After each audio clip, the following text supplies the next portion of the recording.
I am that person who is on their healing journey, and part of my healing is affirming and reaffirming myself. It is giving myself what I want. It is ensuring that I am in spaces that honor and respect me.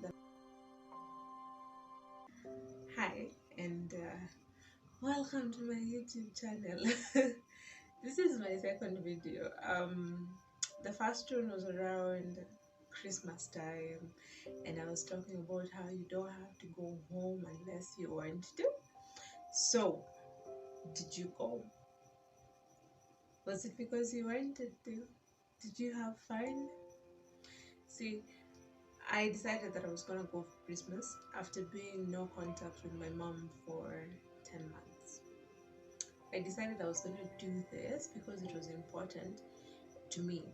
I realized that by being no contact with her, I was denying myself joy that I wanted to experience. I have so many nieces and nephews. Sometimes it's insane, right? Like during Christmas time, and not all of us were there, but there's a point that we were like 15 people in the house. And at that time, not everyone is around, so it's kind of insane. The thing is, the way my family is set up, most people live around each other, right? So when I say I'm gonna go no contact with my mom, what I'm saying is I'm gonna go no contact with my nieces and my nephews and my brothers and my sisters.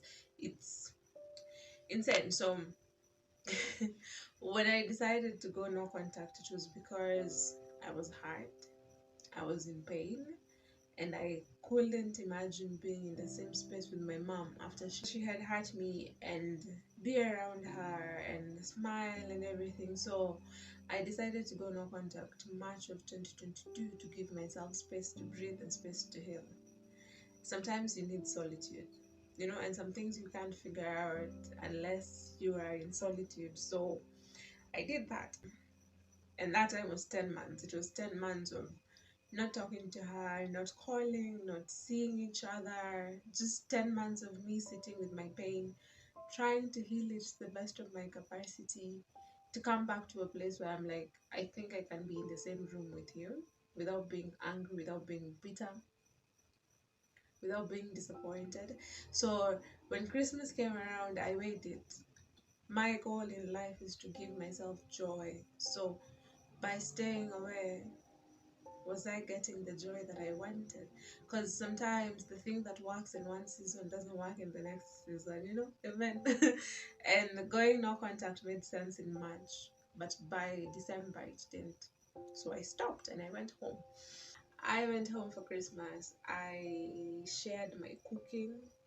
I cooked to distract myself, to take away the pressure, to kill time. I am that person who is on their healing journey, and part of my healing is affirming and reaffirming myself. It is giving myself what I want. It is ensuring that I am in spaces that honor and respect me, that I am around people who honor and respect me, that the people I give my time and energy to are gonna give me space to be myself, no matter who that is, you know?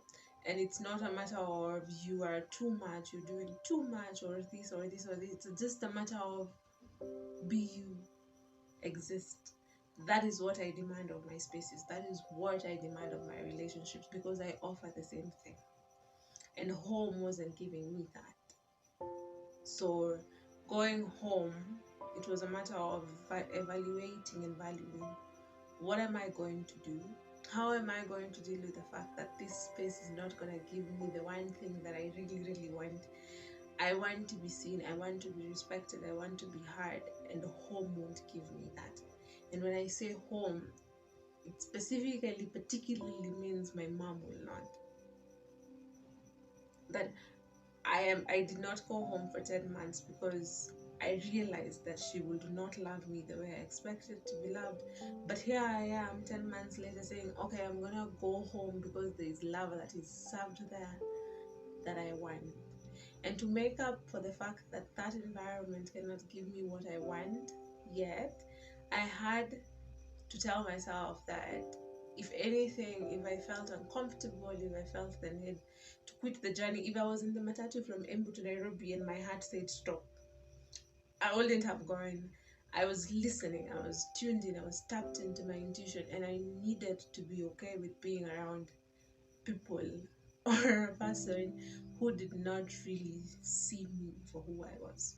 My healing journey in those 10 months, accepting that, well, my mom had said vile words to me. She told me not to go back home, but here I am. I want to go back home. And she has not asked me to go back home. Nikujituma. By the time I decided to do that, I was well rooted in my healing. I knew that I was not overreacting. My reaction was not an overreaction. Their reaction was an underreaction. You get, like, mine was not an overreaction. Theirs was an underreaction. Because there's no reason in the world, there's nothing you can say to justify a parent telling their child never to come back home. There is no reason the person who brought you to this world. Maybe there is, I don't know, but to me, there isn't. Like, you brought me into this mess. There's really no reason why, especially if I have not harmed someone, for you to tell me, by the way, never come back home. There's really no reason, right? And then there is no reason that the people who experienced your parent as you did, and I know every child experiences their parent differently. The way the firstborn experienced my mom is not the way I experienced my mom, especially considering the fact that there is a really, really huge age gap. Like, if you asked me how old my first three siblings are, I'm gonna have to plus minus, I don't know, you get. And I know they didn't experience her the way that I did, but I also know that, like my sisters, that we have talked together, and someone has mentioned something. They have said they noticed that there's something negative about the way she acts, the way she treats us, the way she approaches her relationship with her children. So there's no particular reason why these people who understand what happened, these people who might have experienced from a place that is negative, there is particularly no reason why they should sit down when she's telling me, by the way, never come back home, and they're all quiet. And if they're not quiet, they think, oh, let us be peaceful. What is peace? What is peace? It's like, can we once and for all accept that there is something that needs fixing? Can we once and for all accept that we are not supposed to talk to each other this way? Can we once and for all admit that there was emotional neglect, that, yeah, that we missed out on a few things, that we wish that mom was mom in the way that you think mom should be? The hugs, the kisses, the stories, the whatevers, the comfort, the reassurance, that not being there was an issue. It wasn't just something, my dad is not around anymore. He passed away 5-6 years now, so we're not going to talk about him now. He wasn't there at that point, so it's us and mom. And I sat there saying, I have anxiety, I experience depression, I have social anxiety, I feel like I don't belong, and I really, really am struggling with my existence. And I was trying to tell the person that birthed me that the way our relationship was, it wasn't working for me, that I needed more, that I wish I had more. That's all. Like, I guess my demand for more, or my request for more, or my wanting to talk about it came out as, I am saying you are a bad parent. She is a bad parent. And I do not blame her for feeling that way, because the connotation is that she committed herself to parenthood for all those years, and I am here saying the work that you did wasn't enough. And that sucks. Like, it sucks, right? But the idea that now that I have said, by the way, I wish you loved me better. I wish you paid attention more to my individuality. I wish you talked to me nicer. Saying that was compacted with, you have no idea what I went through, and I don't. I don't. She has many more years than me, and we don't talk. It's not like she's like, oh, when I was this age, I was scared, and.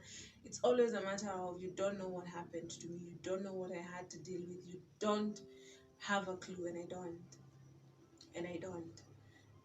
Why don't you tell me as a parent? Like, because I wish these things, these human things that happened that made you not show up for me, I wish they would come up in a normal conversation, that you would show me you are a human, that you have some humanity, rather than this perfectly standing role as a mom,